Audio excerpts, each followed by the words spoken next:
Guys, I just got back from a very long trip to Liverpool. It really took its time, but it's well worth talking about the game against Newcastle, even though I'm incredibly late. Even though everyone else has already made their conclusions, I think being at the game does give you a little bit of a unique perspective.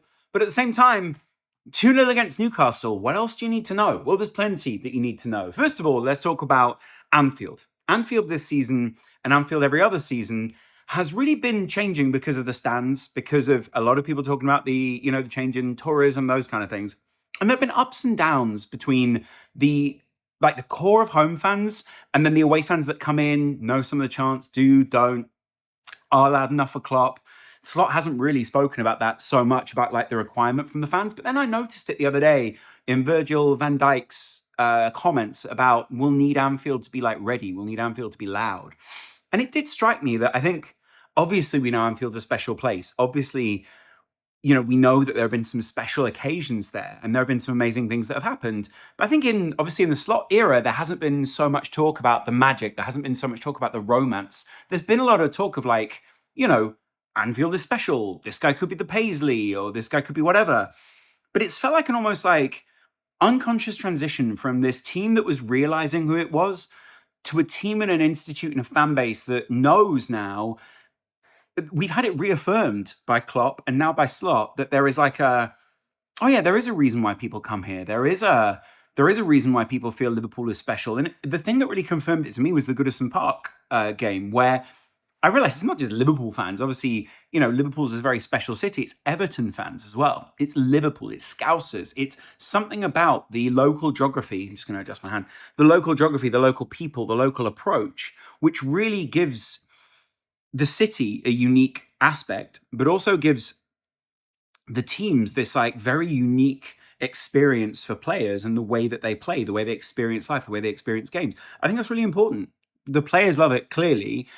And the first thing I noticed, as I haven't been to Anfield for like maybe a month or so, was the fact that now the away and the Annie Road end was responding almost to the Kop. There was like a kind of, it wasn't call and response in the way that you would expect, like, I guess, like, other European stadiums where, like, the ultras say something and then the other fans reply. But it was a lot more like, the whole stadium felt like it was engaged. Didn't quite feel that loud, didn't feel like crazy loud, but it felt positive. And there were a few moments in the game. First of all, the first goal, like that was a big moment for us. But also, I just really need to adjust my mind. But also, and I think this is really key, the Salah penalty moment felt big. The requirement on the referee this evening and that evening, and I guess the recent experience of not necessarily knowing whether the referees are 100% feeling us right now, or like what our relationship is with those guys, means that we feel like we need to put more of a pressure or more of a response in big moments towards them. And the players have also changed the way that they operate on the field, I think, in recent games. Partially in response to Anfield, but also just partially in response to everything that's been going on in more recent matches and for Arsenal and for everyone else. Like, there feels like there's a change in overall relationship between the players, but also now fans, because the fans are reading that. Anfield's reading that. Liverpool fans are intelligent football fans. They know the ebb and flow of games. We know when the players need encouragement. We know when there needs to be positive. We know when there needs to be negative towards the ref. Generally, Anfield's pretty good at measuring and handing out those kind of things, right? In order to get a benefit for us. I'm not saying that's fair. Anyway, the penalty. Personally, for me, it's a penalty. The player goes down, puts himself in the way of Salah. Salah trips over his body. It's that simple. Cool. We reacted really well to that. I said to my friend, it was his first time at Anfield, my best friend, first time at Anfield. He's not been there before and hasn't really experienced that kind of thing. And I said, well, like, what was your reflection on Anfield? Like, what do you think about it? And he was like, first of all, I noticed the fans put loads of pressure on the ref, or they have like a very, hey ref, like, where's this kind of relationship? Then there was like, it was much more lively. There was a real like reading of the game is what he was saying than other stadiums he's been to. And finally, at 90 minutes, virtually no one had left. Everyone was there. And this was the other thing, was the fans reacted to the 0-0 from Arsenal. Because, wow, that was loud. Because in recent games, there has been this like, Arsenal are on us. Like, Arsenal are on our tails or trying to chase us down. And they've been putting this kind of soft pressure on Liverpool in more recent matches to be reactive, I guess, to Arsenal.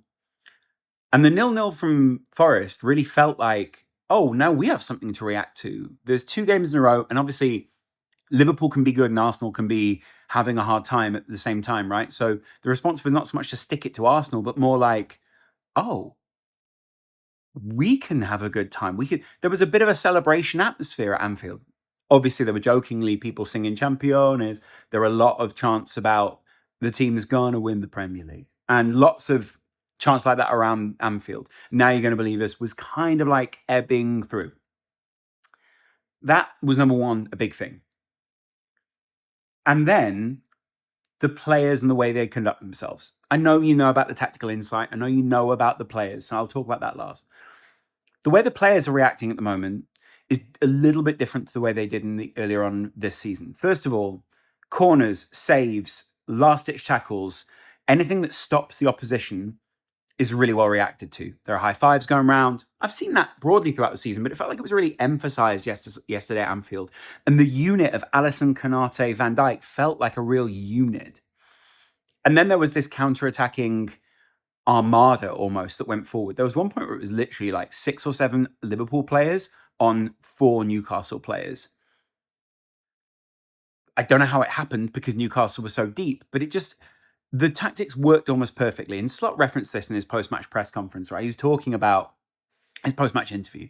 He was saying, I don't know if they're changing that because they know they've got to play us in a couple of weeks. I don't know if they're changing that because they know that there's still a much like more important in terms of their history game coming up for them. He said, he even referenced it very lightly. Slot's just so casual with his tactics. I love it. He was like, normally they're pressing a 4-5-1, now they're pressing a 4-4-2. I don't know if they're doing that because they didn't have Isak or if they were doing that because, they just didn't have the personnel, or they're doing that because they're saving something for the final. But it led to a like pretty kind of special, oh, yeah, things were different. And I noticed this during the game myself. I think everyone else noticed it during the stadium. Newcastle almost looked AI at times in that first half. There were passes which looked very EAFC, FIFA-esque to me. There were moments where I was just like, are they even really trying here? I couldn't work out what they were trying to do. They were just trying to get the ball over the top to Callum Wilson, and then it didn't really go anywhere from there. Of course, they created a few chances, but they actually didn't really. Liverpool are very comfortable giving wide opportunities to opposition and saying to them, go on then, take your chances. Like, if you can beat Alisson, if you can beat Kanate and Van Dijk, and we can close down this space, even though your XG is going to be relatively high, because XG doesn't take into account positioning of player, positioning of defender, positioning of anyone else in that, apart from the striker and the ball and the goal, and cool, up your XG. It doesn't mean anything to us. And that's pretty much what we challenged Callum Wilson to do, and it worked, because he wasn't an elite finisher that he is meant to be. He isn't Isak, and broadly, whether he's injured or they're resting or whatever the relationship is there, we'll take that. But also the passing wasn't there. Gordon wasn't on his best. Murphy, like, there was no challenge in the midfield. There was no bite. There was no nothing really. They went down very easily. They were very passive. It really didn't feel like Newcastle were really playing up to their best at all, I'll be honest. And we'd also neutralized a lot of their best things. Like I said, we'd pushed them out wide. We'd pushed them into areas where we just felt more comfortable dealing with them. And then what we also did was we were really stifling their midfield. That's something that won't be spoken about in the post-match analysis, because loads of people will be speaking about Dominic Szoboszlai in attack. Obviously, he's fantastic. They'll be speaking about Alexis McAllister, his goal. They'll be speaking about Salah, him out wide. They won't be speaking about the weird things that Diaz was doing, or the weird way that it felt. Jota was fantastic last night. Like, his industry, his harrying, his pressing felt brilliant. It felt really well reacted to within Anfield. It really slowed a lot of Newcastle attacks down, and that won't be shown in statistics, because slowing attacks down is not a statistic. But if you're doing the eye test on Jota, if you're doing the eye test on the unit, for me, this is the strongest starting 11 we can start, maybe outside of Cody Gakpo in there. And even then, that's like a questionable style difference, really, between Diaz and Gakpo. Jota's our strongest centre forward. Salah's obviously our strongest right winger. Diaz is arguably the strongest left winger alongside Gakpo. That's a very much a style difference. That's definitely our strongest midfield right now.